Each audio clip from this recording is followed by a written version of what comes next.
Welcome to your tutorial on Storyboard That. StoryboardThat.com is the website that you need to go to.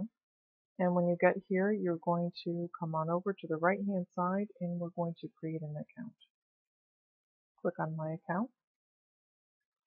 You're going to enter or click on I'm a new user. And you're going to register. This registration is just simply a way to save your work and edit it so that you can continue working on something that you may have already started. I advise you to use your first initial last name as your username. Put in your email address, preferably your Gmail account, and then choose a password that will be easy for you to remember. I'm not going to continue this registration because I have an account, so it won't let me register again under the same email address. I do want you to click on Terms and Conditions, but to click off the email preferences. These are special offers that sometimes get annoying. Register for Storyboard That at the bottom. Okay, so this should be the screen that you see, and we're going to go ahead and get started right away with Create a Storyboard. The storyboard that comes up as a default has only 3 squares, 3 boxes, and I'm going to ask that you add to that to make it 6.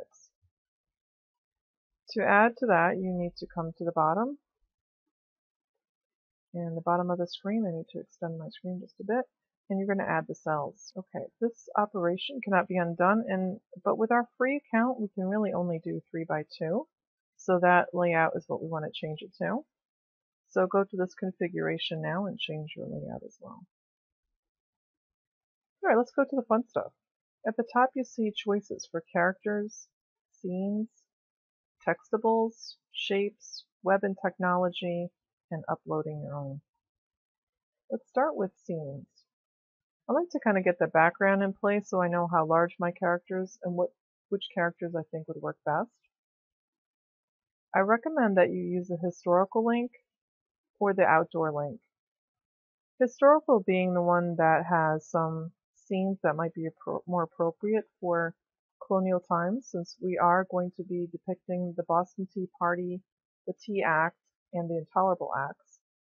I'm going to click on this one here, and to put it into my box, I simply click and drag it into place. The first thing you notice when it comes up is this box here that has some options. And the most important one is the delete button.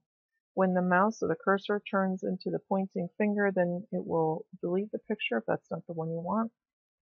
Also, it has some cropping options, stretching, and copying. If you're going to be doing the same scene, you may want to copy and paste it or repeat the dragging and put those all in place at once.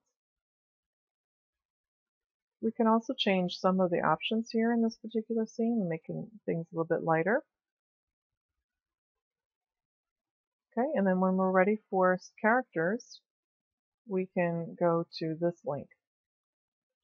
Characters start out with adults and they're just sort of everyday comics, but I want you to go to the 1600s to the 1950s for the historical characters that they have as options. This is something that you could probably have fun with. There's a pirate here, some characters that look like George Washington, Ben Franklin, Thomas Jefferson. Okay, let's use Thomas Jefferson's sort of kind of character, and we'll give him some darker hair. Okay, a little bit of eye color, hair color, skin color, and now he looks a little bit more realistic. If we want to give him a powdered wig, it might be gray or it might be white hair. It changes the look of the character, but really for our purposes, I'm not looking for historical accuracy as more as I'm looking for historical appropriateness. So I think he's very appropriate for our time period. I might choose somebody for him to talk to, perhaps a woman, because he's with a carriage, and perhaps this is a trip that they might be taking. This might be something that they would be ready to go, or they're stopping for a moment for refreshment or something, and they might have some conversation here. At this point, I'm going to also give her some hair color. And I have no idea who this might be in historical reality, but it's fun to just imagine. And that's truly what you're doing here today. You're going to imagine a conversation that they might have, and you're going to put in some speech bubbles. The top bubbles are always the ones read first, so that's what I recommend. Here it tells you then where your text will go, and then we can type what we might be answering here. Okay, how about some tea? And very simply, since we're talking about the Tea Act, every square should have two dialogue boxes, and the required topics are the Tea Act, the Boston Tea Party, and the Intolerable Acts. So as your characters are discussing things, those topics must come up. So again, I might have the response might be something along the lines of, I'm boycotting tea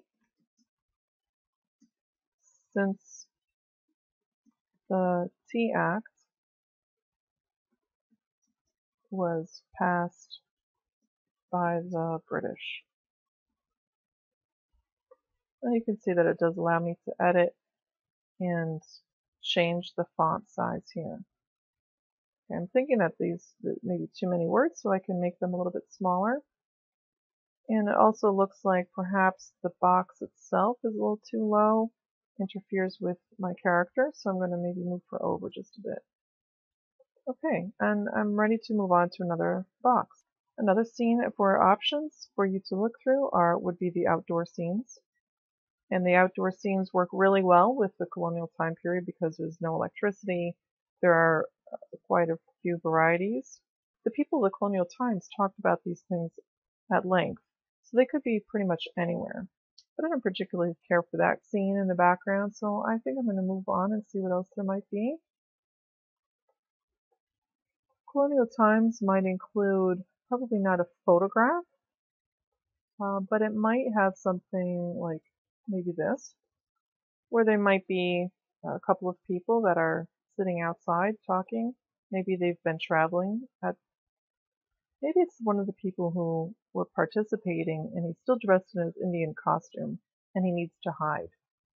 Right, so I want you to use your imagination and create some discussion amongst people. There should be two dialogue boxes in every box. Maybe a little planning ahead would be a good idea so that you can prepare your conversations and the characters and perhaps even the scenes that you want to repeat. Okay, so if I'm going to press edit and here it allows me to copy with the same sky, maybe I would continue this conversation after she's talking about the boycott. He might also then have a comment to say that might include the Tea Party. And maybe she moves a little closer. And maybe their conversation, oops, I don't want to move him out. I want to copy and move him perhaps a little closer to her so that maybe they're getting a little bit more serious about this conversation. When you're finally finished, so what you need to do then is press save.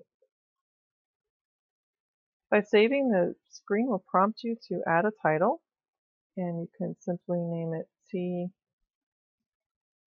for Two, or the Tea Act, or Mrs. Diamond's assignment.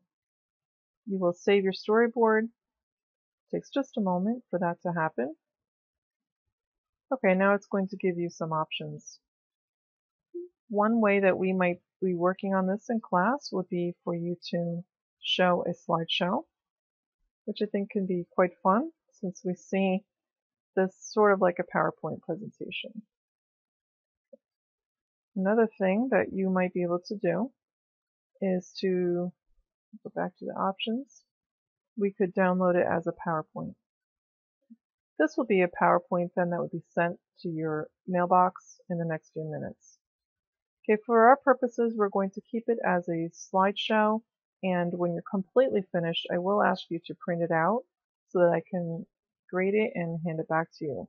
Within the classroom, then we'll be able to do some presentations live from our screens in the slideshow. And that concludes our discussion and our tutorial on Storyboard That. Have fun.